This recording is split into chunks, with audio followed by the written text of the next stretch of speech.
More than 8,900 Missourians filed for unemployment. That is the lowest since the beginning of the pandemic. But millions of Americans are still out of work and still in limbo, waiting to see if Congress will come to terms on a new coronavirus relief bill. Locally, many top and local leaders as well as state leaders are discussing what can be done to help families.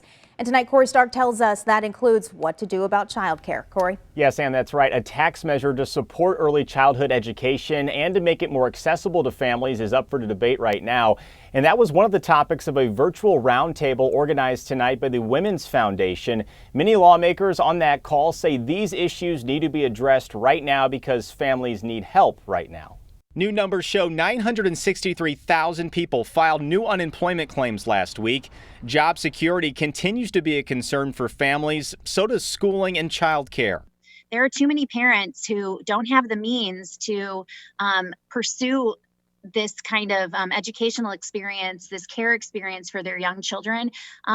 And have to make some really tough decisions. St. Louis County Councilwoman Lisa Clancy is proposing a half-cent sales tax measure to be placed on the November ballot to put millions of dollars toward better child care education and its teachers. If we are able to get this done, we know that the revenue generated by this tax increase will be used to promote and implement high-quality early childhood education as an economic development strategy. As a tax hike for education is debated locally, nationally, hundreds of millions of dollars for schools is in limbo as Congress remains at a standstill over a coronavirus relief package. But they're not willing to make a deal. The pressure remains on congressional leaders and the White House to reach a deal.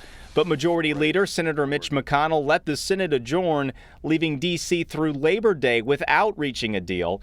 The Democrat-led House passed a deal weeks ago, but the Republican-led Senate has refused a deal. Meanwhile, millions of families are hurting. How are they going to pay the rent? How are they going to put food on the table?